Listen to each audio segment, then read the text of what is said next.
Right, and to start things off, speaking of the Denver Broncos, a little bit of a tragedy happened. Not even a little bit; it is a tragedy. With the passing of one Demaryius Thomas at the age of 33 last night in his home.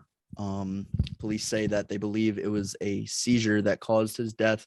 Just really shocking, just shocking news. And I think ever since Kobe Bryant passed away at the beginning of last year, you sort of take these and you don't believe that they're real and you wait for more information to come out. And unfortunately, this is another one of those scenarios. So Jake, I know you were a big time fan of Demaryius Thomas growing up, so I'm going to let you start. Yeah, this one, I still remember the finding out that Kobe died. I literally just dropped my phone in shock. Uh, and I kind of just stood there, my jaw open for a little bit. Um, Same kind of reaction when I found out about Demaryius Thomas. I had just gotten home last night, um, and sped put in the Discord the Demaryius Thomas news, and it it really hit me. He was one of the he was there were a lot of things that got me into football, but he was definitely one of the most instrumental people in really getting me to watch the games. He was so entertaining, and he was my favorite receiver growing up. I asked for his jersey for countless years. For Christmas, my parents never ended up getting me one because they were confused as to why I wanted a Broncos jersey. So they just didn't do it. And then when I started having money, I didn't want to confuse people with why I had a Bronco. I just felt like there'd be a lot of explanation there, but I should have never thought that. I should have just bought the damn jersey. Um, yeah, this one sucks. It honestly, it hits. It's a tragedy. I'm still kind of processing it. Um, and he was I can't even say enough good things about Demaryius Thomas because he was so good, uh, and just never got talked about in those conversations with like who are the best receivers of the 2010s. Like very rarely will you hear somebody bring up Demaryius Thomas because Peyton was the superstar of that team. But it's this hurts. If you don't know, I think we're at an era now where people might not know who Demaryius Thomas was. He was at the tail end of his career recently. I can't even explain how much he fell off because he was dominant at one point. But if you get the chance, go and watch some Demaryius Thomas highlights because the dude had all the talent in the world, all the talent in the world, and he had just an electric smile. And I will never forget those moments just watching him.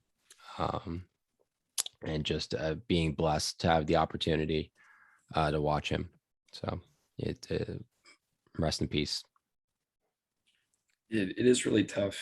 You hear about these things, and Luke, like you alluded to it, it's tough seeing these and taking it for face value immediately just because of all the different reports and stuff that come out, especially at the point that they're rumors before you see anybody that's like well known report it. So I was seeing a lot of the rumors early yesterday, and I didn't really know what to think of it. I was hoping that it was one of these like celebrity fake death things like you see all the time with guys like Will Smith and stuff like that. But then more and more started to come out, and we started to see more from actual like uh, you know, broadcasters and news channels and stuff like that. That unfortunately he did pass away. Like you mentioned, it was a seizure. They mentioned early on that it was a medical condition that ended up causing it, which is just even more unfortunate, especially for somebody his age. Because 33, that's still really young. Like that, it's 10 years older than me, and Yeah. that's not a huge gap. That's like the difference between me and my sister, which is it's tough to think about. I mean, I don't just it's I'm almost at a loss for words. It's like how do you put it in a way that I guess the most that I can give the people at home is you never know. You hear it all the time, but you genuinely don't know not only when your time could come, but when the people close to you could go. So life is genuinely precious, and you got to take it for what it's worth while you have it. Yeah, absolutely. I think moments and times like these, it kind of puts you in a place where you have to think about your own mortality, which is a weird thing to think about, to be quite honest. And nobody likes to think about that sort of stuff, and nobody likes to hear about these sort of things. But Demaryius Thomas, like you said, Jake, he's starting to get for a little bit forgotten about by this upcoming generation. But growing up in the 2010s and watching football as I was growing up and becoming an adult, he was one of the best. I'd say he was easily top 5. And to see what he did with Peyton Manning and even Tim Tebow at one point, obviously with the first play of overtime, 75-yard touchdown on a slant route. He's known for moments like these. And Peyton Manning, when he found out the news and he spoke on it, said that he was a great player, but an even better teammate, an even better person in the locker room. And to be quite honest, you really don't. I'm not going to say that there aren't people in the NFL like that, but there's nobody really like Demaryius Thomas who could light up a room like that. Just anywhere he went. I watched a lot of videos this morning, actually, of him doing charity work around the Denver area and him playing with kids and him, hosting these charity events and whatnot. And he was a bright person and a bright soul. And it's unfortunate. He was only 33. And he only retired just a few months ago. In June. In June. And at the tail end of his career, he went back and forth between teams. He went with Houston, and then I believe he was with New England a little bit, and then the Jets and things like that. But man, his time with Peyton Manning I'd say from around like 2013 to like 2016 run, he was one of the best receivers in the league, and nobody's going to ever take that away from him.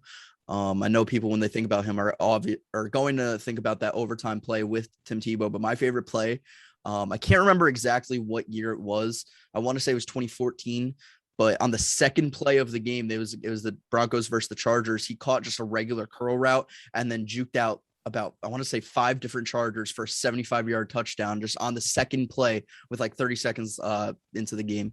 He was that electric of a football player, underrated speed. He was great catching the ball, great route runner, and an even better person, like Peyton Manning alluded to earlier. So it's definitely a hard day for NFL fans, especially ones that have watched him for such a long time, especially Broncos fans and Broncos country. So yeah, it's a tough one to speak on. But Demaryius Thomas, one of the best of the past decade, and that can't be forgotten. Not only is he not brought up enough as far as like being in the conversation as one of the better receivers we've ever seen, but I feel like that duo of he and Emmanuel Sanders it's one of the better ones that I know that I've watched over the course of me being a football fan. So those guys were just crazy good. Yep. Julius Thomas as well, his brother. Julius Thomas, yeah. And then you got Wes Welker, Eric Decker were sprinkled in there. Eric Decker, that's a name I haven't heard in a long time. Oh yeah, crazy receiver group over there in Denver during that time. But even with all those guys that were all pros and shit, like Demaryius Thomas was the best one. It wasn't even a question. That just tells you how talented he was. 5 straight 1,000-yard seasons from 2012 to 2016, then at 949 in 2017. He had 1,300 yards and 6 touchdowns in 2015. Didn't even make the Pro Bowl. That's kind of crazy. That's kind of crazy. I think that was the year that Julio and AB just went off and breaking records. So averaged 101 yards per game in 2014. This guy was incredible. Insane. So rest in peace to number 88. Definitely a sad day for NFL fans all across the country.